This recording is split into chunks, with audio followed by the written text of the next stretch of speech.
Hello, my name is Lars Drudgaard. I come from the International Center Against Abuse of Covert Technologies, and I'm very honored that I have been given a chance to interview Mr. Barry Trower, together with my fellow Danish citizen, Mr. Stephen Bell. My pleasure. Maybe you could introduce yourself. Yeah, I'll tell you how I came into this.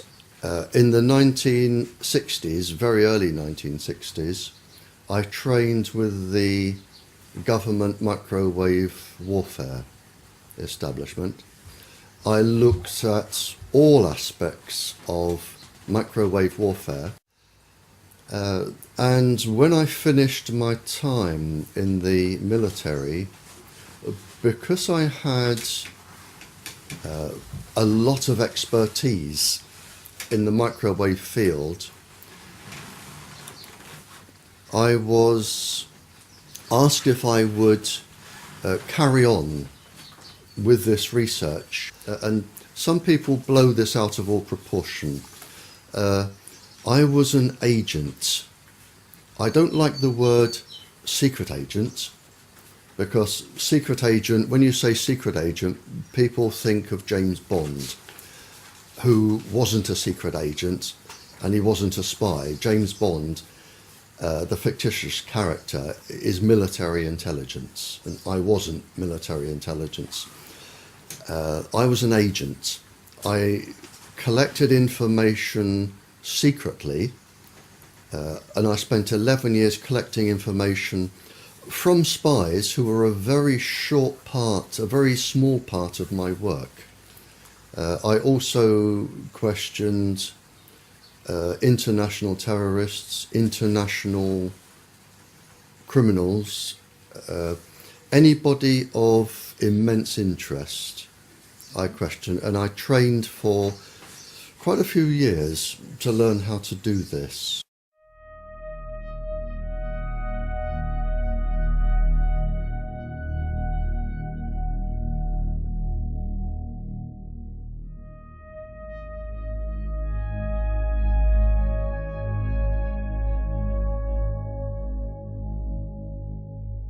They found that there was an unusual number of breast cancers, childhood leukemias, other cancers, and they couldn't work out why. So they changed some of the staff, and then they went down with leukemias and cancers. And again they changed the staff, and then they looked into this and found they were being microwaved. And this is where the United States became a little bit naughty. They decided to keep this quiet. The Americans used their own people as initial guinea pigs to develop their own weapons. And then when it was discovered what was going on, initially there was a denial that you always get. Then there was a cover-up report, and finally a very renowned professor, I think he has about 18 professorships, John Goldsmith, he wrote the definitive proper report and found that low-level microwaves were causing an enormous amount of cancers and leukemias and ill effects. And by then, everybody was leaping onto the microwaves as stealth weapons, and they go from there, which was the 50s, right up to and including the present day.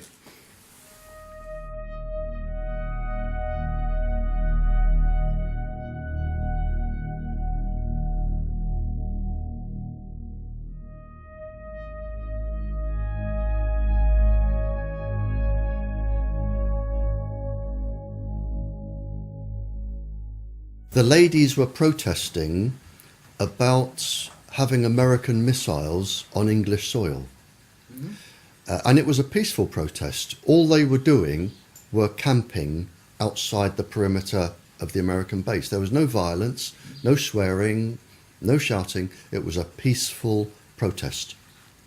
And it was found that from the American base, the ladies were being microwaved, and it was actually measured.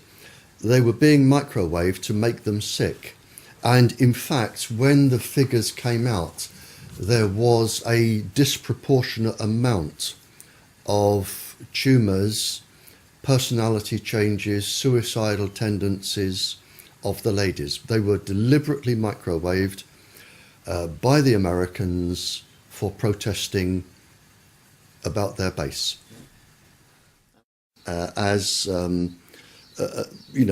With one pulse frequency, you can just make people so suicidal, they can't be bothered to act like a demonstrator anymore. All they want to do is sleep or lay in bed all day. So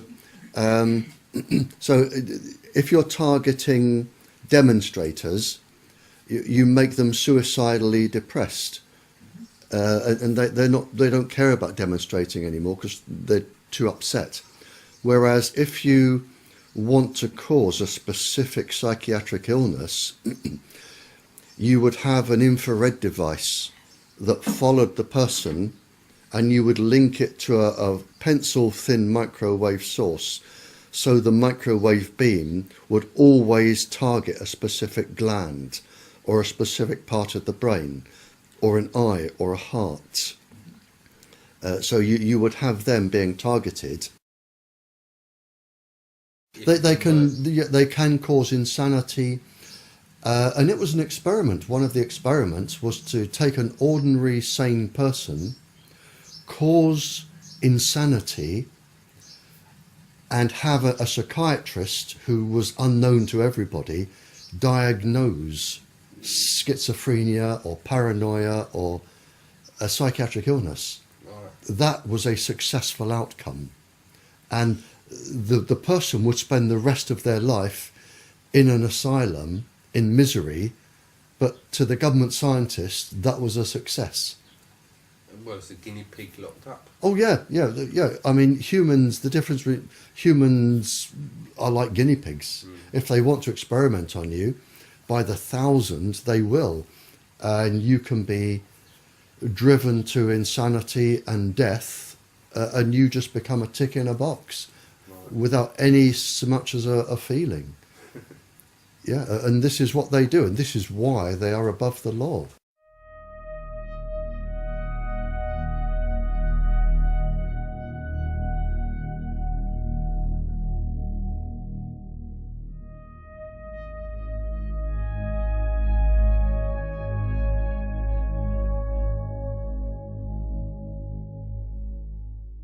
It wasn't until around the 70s that this became secret. For some reason, it was talked about openly. You know, if I'm talking to a spy and I want to find out where the spy was trained, how the spy was recruited, over the 5-year period of training and everything that went on, it's going to take years and years and years.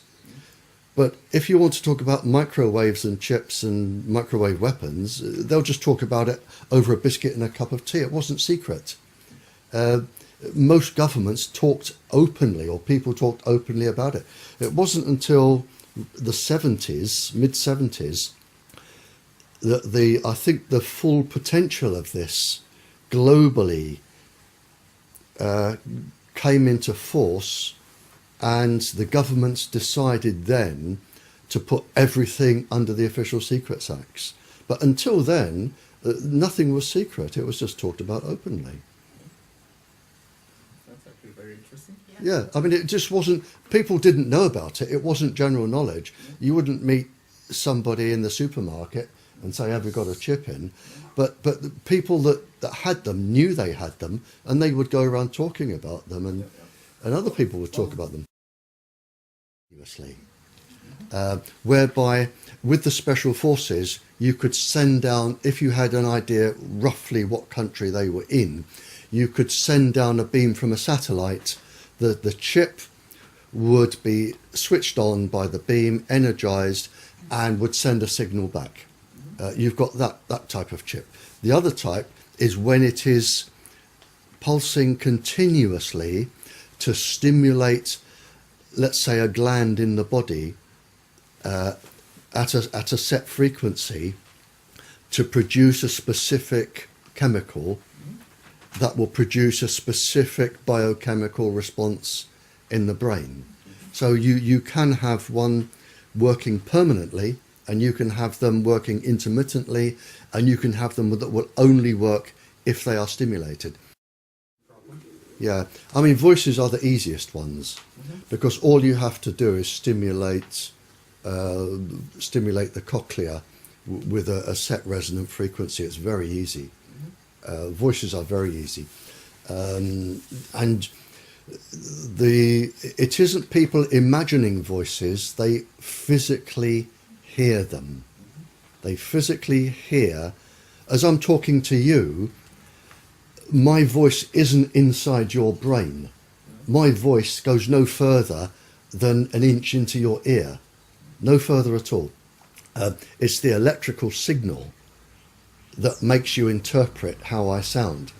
And once you've got this electrical signal, which can be a chip or lots of things, you can physically make people hear voices, certain voices.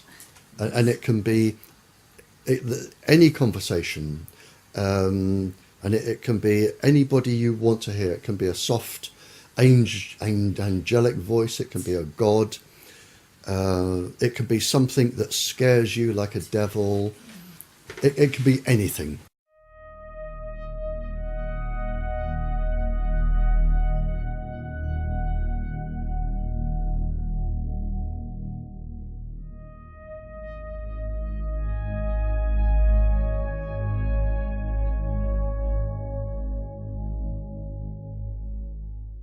Fair enough.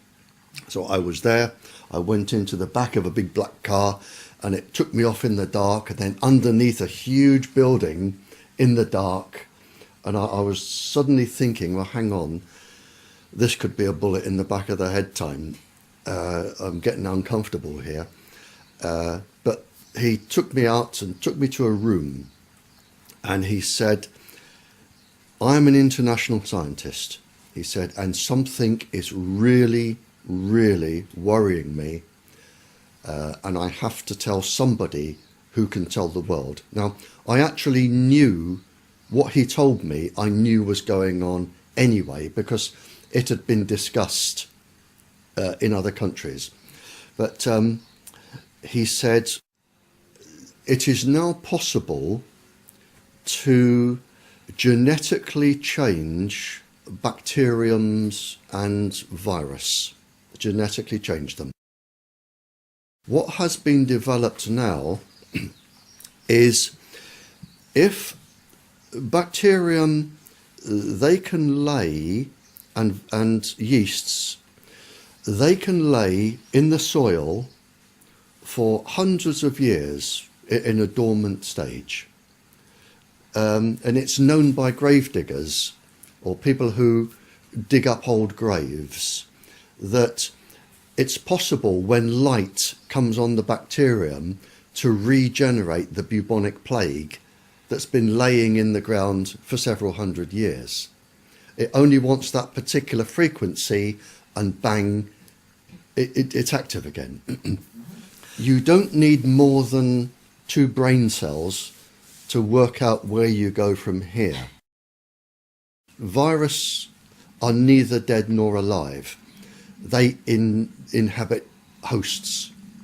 If I put a virus inside a dormant bacteria that I know I can spring to life, I go to Norway on a holiday, or Denmark, or Sweden, I just spread the virus around the forests with the dormant bacteria, and I come back. And I can wait, if I like, 100 years, 200 years, or 2 hours. Makes no difference to me.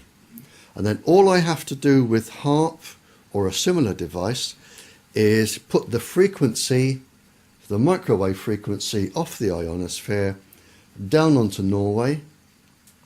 Whenever I feel like it, the virus will spring to life because their host has sprung to life.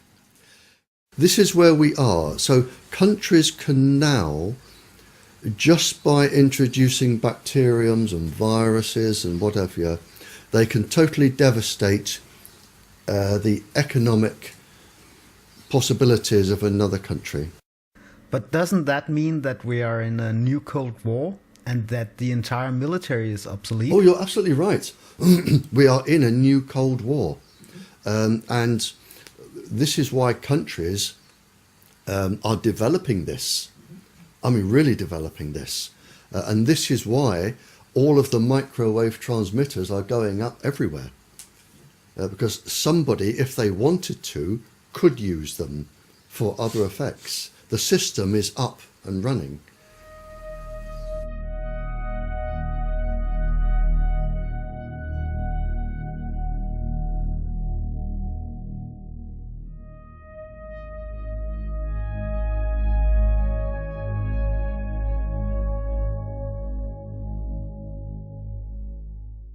In a 3-month period, I had 5 lady police officers in this house, all with cancer. I've had a series of calls from officers saying that their personalities have been changed.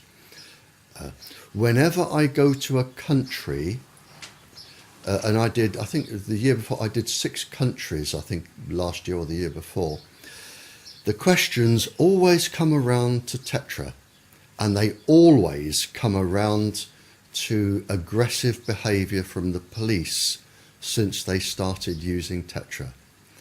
And I have the government documents that say this can cause neurological damage, this can cause cancer, this can cause aggressive behaviour and personality changes. This was at the beginning of the experiment, and the experiment with Tetra is not due to finish until 2018. So it's an experimental system. The United States one was quite interesting. It was to do with special forces. Probably 5 or 6 years ago, they came back from a mission, and of the 6 or 8 gentlemen that were in the special forces, 5 of them, I believe, went home. I think it was 5 or 6 went home and severely beat their wives or children or both, where some of the wives died, some ended up in hospital, but they were severely beaten. And it was believed that the communications apparatus they were using was in training the brain and stimulating violence. And this was Fort Bragg. Now, I either had a phone call from Fort Bragg or I had a phone call from the embassy to ask if I knew what frequencies could cause this. Because I ended up talking to each. And I said, don't tell me, I will tell you what frequencies they have been using. Now, the Special Forces don't just hold them up, they're on permanently. So we're talking massive entrainment, far beyond what the ordinary person would suffer. But it induced such a level of entrainment and violence. So I told them what frequencies I believed they would be using. I sent them documentary evidence, and the whole thing was hushed over, and it was on the news, but then they obviously, I would imagine, changed the frequency.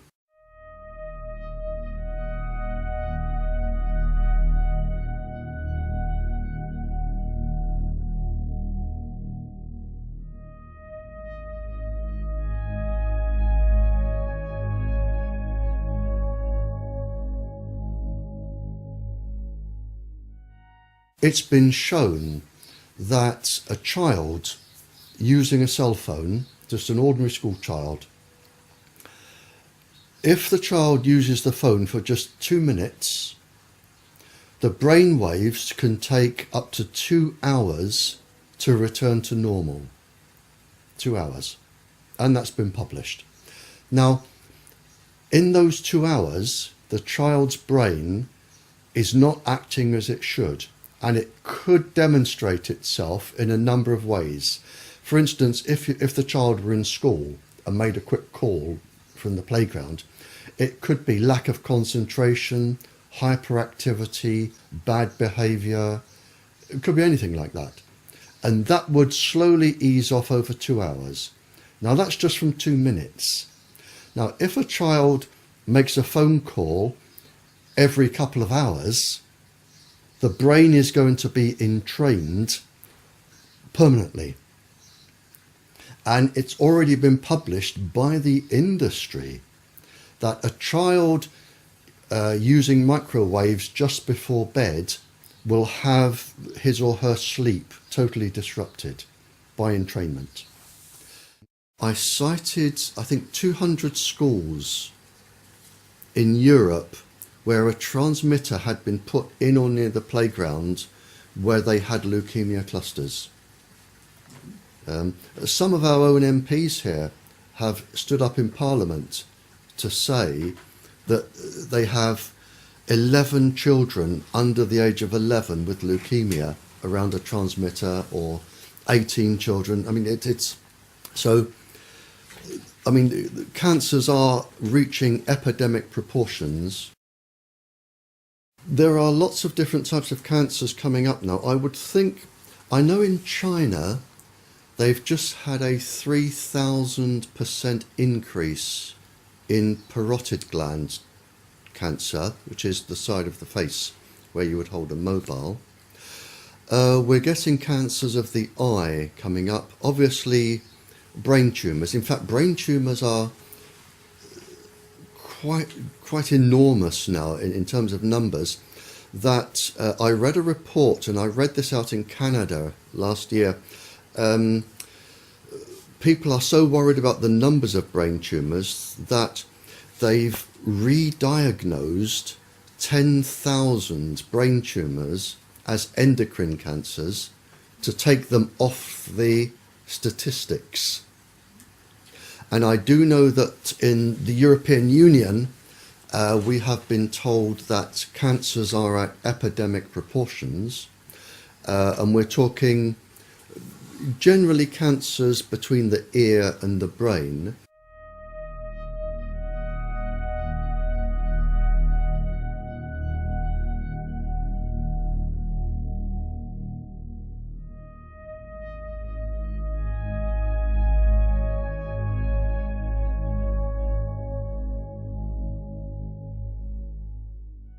Years ago, our government said to its scientists, when it comes to microwaves, you will only talk about things to do with heat, and that is it.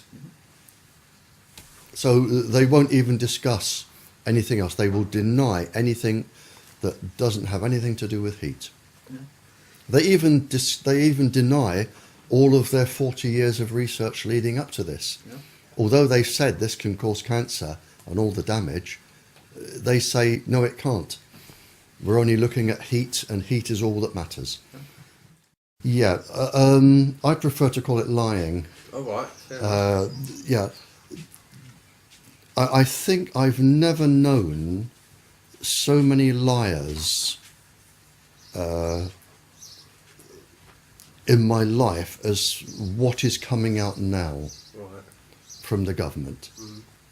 I mean, to put it simply, they did all the research, they knew the dangers, and then they decided to lie to the public for no other reason than to save themselves with lawsuits and to make money for industry. And that's written down, and I've got that written down. Okay. So for the last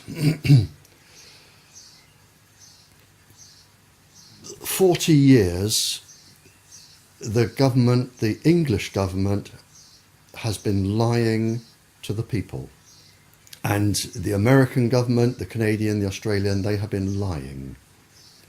They have been lying to protect industry, protect their profits, to protect themselves from lawsuits. So they are really just liars, and it's provable.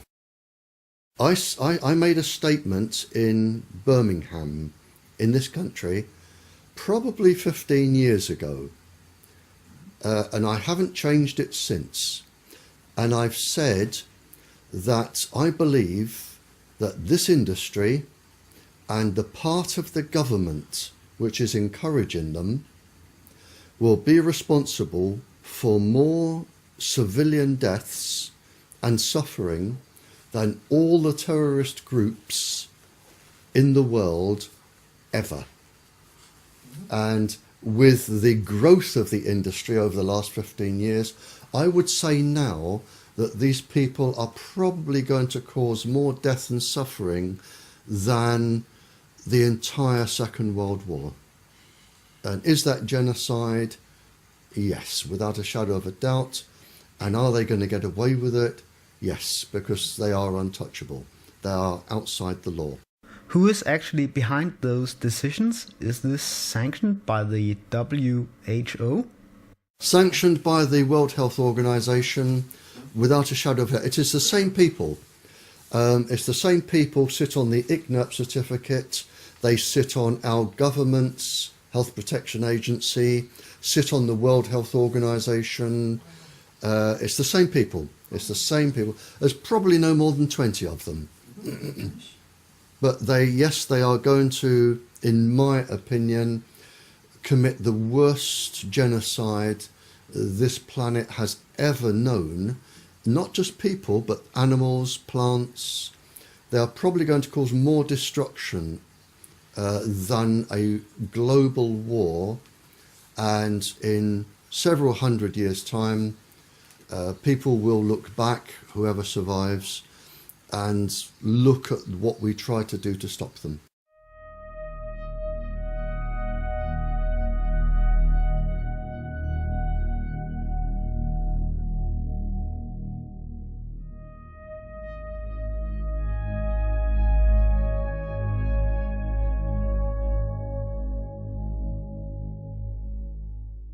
Operation Paperclip, at the end of the war, the scientists were pardoned, most of them. They were pardoned for all of the people they had killed, experimented on. They were given new identities, mostly in the United States. They were given new identities, lived an ordinary civilian life, very well paid, and they went to work in laboratories for the American government. And they handed over all of their research, and this is where it came from. And this was the basis of all of this, Operation Paperclip. If they could catch somebody and keep their name secret, that was Operation Paperclip, and they took them back. They took them back and they kept them. They used all of their resources, and there was a lot of scientists. They used all of their resources, and that was the basis of the mind control, the drugs, and everything else. I do know one experiment, just to give you some examples. I know that they found that with one of the subheadings was the microwaves on pregnant women. And they found that they could cause a 57.7 increase in miscarriages in pregnant women, which is just one experiment, you know. So what you're actually doing is killing 57% of all the children. Again, mixing microwaves or electromagnetic waves with LSD, lysergic acid, on 4-year-olds. they just experimented on people, causing any amount of suffering to the point of death. And if people ended up in metal cages or stone boxes for the rest of their lives, that was the way it was going to be, because they were allowed to be experimented on. But as I say, there is no boundary. There is nothing which, to me, is too low. I mean, if you're going to attack a uterus in a child, you can't get much lower. And this is what they were all about. At the end of the Second World War, a committee was formed by all of the Western Allies, the United States and Russia. And it was called the Nuremberg Treaty. And the Nuremberg Treaty was agreed by all the countries from the end of the Second World War. It was set up to stop people like Joseph Mengele, the Doctor of Death, in Bergen-Belsen concentration camp, where he experimented on twins. And they, from the Japanese torturing the American and the British and the European soldiers, the Germans experimenting, the Nuremberg Treaty was set up, and it's very defined and very succinct. And it says that no person may be experimented upon for any reason, and this includes microwave irradiation, for any reason without their consent.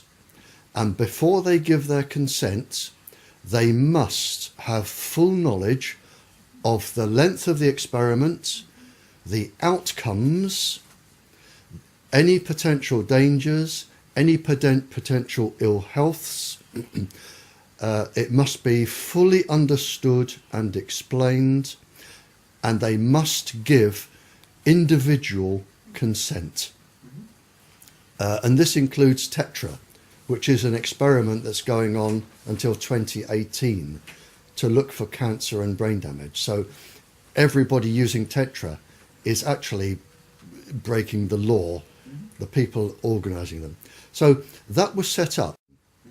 So experiments on people, service personnel, the police officers with Tetra, microwaves, it is all illegal according to the Nuremberg Treaty. As far as I know, the Nuremberg Code and the Nuremberg Treaty was created after the Nuremberg trials. Right, yep. And in the Nuremberg trials, there was a specific trial called the doctors' trials. Yep. Do you recall the sentencing of those trials? They were hanged. Yeah. Oh, and I've written it. I've written it in my papers, and I've said it on air in the radio. In fact, I said it, I was on international radio. It went out to 95 countries 2 Sundays ago.